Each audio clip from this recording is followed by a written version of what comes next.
fuzil. Os confrontos já deixaram 22 mortos desde domingo e o número de presos passa de 150. Carros da polícia em alta velocidade numa das principais avenidas da zona norte do Rio de Janeiro. A reação dos traficantes impressionou pelo forte poder das armas. O barulho provocado por tiros de fuzil deixou em pânico os moradores que vivem perto do conjunto de favelas da Penha. Essa família ficou no fogo cruzado. As pessoas, assustadas com o confronto, se sentiam impotentes diante do clima de guerra. Sair de casa não é um perigo, sair de casa é profissão de risco hoje. Dá desespero em todo mundo, né? A rua ficou vazia, pouca gente desafiou o perigo, houve correria. Ninguém saía ou entrava no Morro da Fé. Toda a movimentação no asfalto e em torno da favela era controlada pelos bandidos. 7 carros blindados foram usados na operação. 100 policiais de 6 batalhões fizeram um cerco estratégico. A polícia tem informação de que os autores dos ataques na cidade estão escondidos aqui. O reforço do batalhão de choque trouxe mais munição. Um cabo da PM foi ferido no braço. Este homem, de 81 anos, também foi baleado de raspão. Estava dentro da minha empresa, trabalhando, lutando e, infelizmente, todos nós estamos sujeitos a isso. O clima de tensão mudou a rotina de quem vive na região. O comércio fechou as portas e os passageiros de ônibus ficaram desesperados. 40 noivos e convidados ficaram ilhados neste cartório durante o tiroteio. A gente está esperando só a juíza. Funcionário tem, mas não sei se por causa dessa confusão vai dar tempo dela chegar. A fumaça num dos acessos a este hospital indicava mais um carro incendiado. Um tiroteio começou porque um carro blindado da polícia ficou preso num buraco no chão. Bandidos jogaram 2 bombas no caveirão da polícia, que teve um princípio de incêndio. O carro ficou preso numa estrutura de ferro que furou 2 pneus.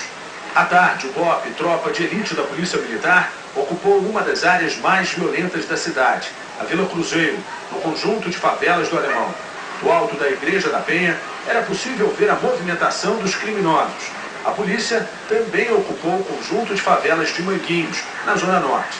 Por volta das 7h30 da manhã, um ônibus foi queimado em Vicente de Carvalho. Homens entraram no veículo, mandaram os passageiros descerem e derramaram gasolina. Em Cavalcante, este homem teve o carro atacado na porta de casa. Pensando em segurança, eu avaliei os riscos e decidi não ir de carro para o meu trabalho. Eu resolvi deixar em casa, um amigo meu me telefonou, me avisando que meu carro havia sido incendiado. Na zona sul da cidade, um susto. Caixas de madeira fechadas com cadeados foram deixadas em praças movimentadas de Ipanema, Copacabana e Lagoa Rodrigo de Freitas. O esquadrão antibomba foi chamado, mas o que parecia uma ameaça era apenas uma campanha promocional.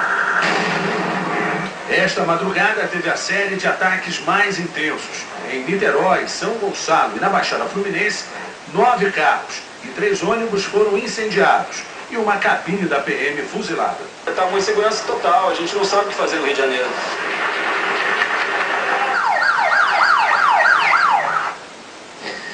As polícias civil e militar suspenderam as folgas e colocaram todo o efetivo nas ruas. O ministro da Justiça ofereceu vagas em presídios federais para a transferência de líderes de facções criminosas do Rio de Janeiro suspeitos de ligação com esses ataques. O tiroteio surpreende as crianças na saída do colégio, mas não impede que elas avancem. Estes pequenos moradores já sabem como agir nas situações de confronto. Avançam aos poucos, se abaixam, aprenderam a se proteger porque nasceram em favelas controladas por traficantes de drogas. Domínio que começou no fim da década de 70. Hoje, 3 facções criminosas dividem o poder nas principais favelas cariocas. O terceiro Comando Puro, a Amigos dos Amigos, conhecida como ADA, e o Comando Vermelho. Eles dominam o tráfico de drogas nos maiores morros, como o do Alemão, que tem quase 20 favelas. É a mais antiga facção e também a mais atingida pela instalação das unidades de polícia pacificadora. Dos 14 morros ocupados pela polícia, 11 eram dominados pelo Comando Vermelho. Os traficantes perderam território, dinheiro e então mudaram de estratégia. A Secretaria de Segurança investiga a denúncia de que o Comando Vermelho se aliou à ADA. uma união inédita e assustadora. É a primeira vez que as facções criminosas se unem no Rio de Janeiro.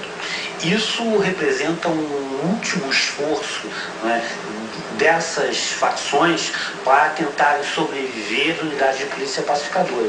O resultado são ataques coordenados, ações que começaram no domingo e desde então têm aumentado. Os novos ataques provocaram pânico entre os moradores. Esta avenida é uma das principais da zona norte do Rio. Agora são 11 horas da manhã, horário que seria de grande movimento normalmente.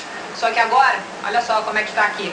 Poucos carros se arriscam a passar pela via e parte do comércio fechou as portas. O alvo normalmente é um alvo vulnerável, ou seja, um alvo sem segurança, e depois ele tem que ser um alvo que seja visto, ele tem que ser um alvo que... isso tudo é uma repercussão, é uma ação de propaganda. Em resposta, a Secretaria de Segurança intensificou o policiamento nas ruas e transferiu presos para presídios federais. O ministro da Justiça ofereceu ao governo do Rio de Janeiro 50 vagas. Hoje, a Justiça do Rio já autorizou a transferência de 8 detentos para o Presídio Federal de Catanduvas, no Paraná. O secretário de Segurança Pública do Rio afirma que vai continuar com as ocupações e pede o apoio da população no combate às facções criminosas.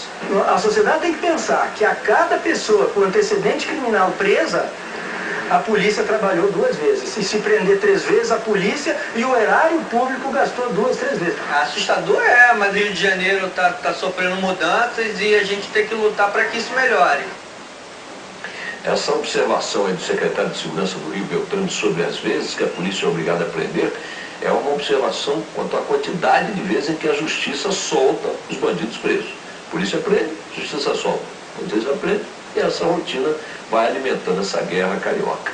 E vamos agora ao vivo, ao Rio de Janeiro. O repórter Tchê Oliveira está no QG da Polícia Militar. Boa noite, Tchê. As informações... Boa noite, Boechat. O clima de medo já atinge a rotina dos cariocas. Muitos comerciantes da Zona Norte e também do subúrbio do Rio de Janeiro, além de municípios da Baixada Fluminense, decidiram não abrir as portas na noite desta quarta-feira. A Polícia Militar só hoje fez 13 operações em 27 favelas da região metropolitana do Rio. Até agora, desde o início dos atentados no domingo, 32 veículos foram incendiados em ações criminosas, incluindo carros, ônibus e vans. Foram registrados ainda 5 ataques a unidades da Polícia Militar entre viaturas e cabines. 2 PMs ficaram feridos durante confrontos com traficantes. O total de mortos já chega a 22, sendo que a última vítima confirmada foi um homem que tentava sequestrar um taxista perto da favela do Jacarezinho, na zona norte do Rio, que acabou baleado durante confronto com policiais, levado para um hospital da região, mas acabou não resistindo aos ferimentos. Com ele havia uma pistola e 2 litros de gasolina. Tchê Oliveira, do Rio de Janeiro, para o Jornal da Band. E em São Paulo, criminosos armados com fuzis sequestraram funcionários e se passaram por policiais para invadir um condomínio de luxo na capital. Foi o 21º arrastão do tipo este ano na cidade. A invasão foi bem planejada. Um vigilante deste condomínio disse que foi sequestrado pelos bandidos e obrigado a abrir o portão para a quadrilha. Ao todo, 18 homens armados com fuzis e pistolas semiautomáticas participaram da ação. Alguns, com algemas e distintivos, se passaram por policiais para render os moradores. Eu falei, mas você pode me mostrar seus documentos? Ele falou, tá aqui, me mostrou novamente o distintivo. Eu falei, não, quero ver seus documentos, né? Aí ele enfiou a mão, tirou uma 9mm, que eu conheço um pouco de arma, e falou, tá aqui meu documento. Ele me levou para dentro de casa. A quadrilha assaltou 2 das 8 casas do condomínio, cada uma avaliada em R$1 milhão. Os ladrões já tinham roubado joias, dinheiro e um carro blindado de um morador quando a PM chegou. Houve tiroteio, ninguém se feriu e o grupo conseguiu fugir. As câmeras não gravaram o crime porque fazem apenas o monitoramento. Este foi o 21º arrastão a condomínios na cidade de São Paulo em 2010. O mesmo número registrado em todo o ano passado. Uma das principais táticas usadas pelas quadrilhas é se passar por policiais para invadir casas e edifícios.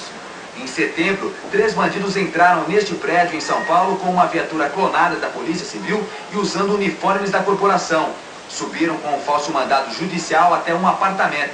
O roubo só não deu certo porque a moradora desconfiou. Em seguida, o trio foi até uma mansão onde conseguiu convencer este funcionário a abrir a porta.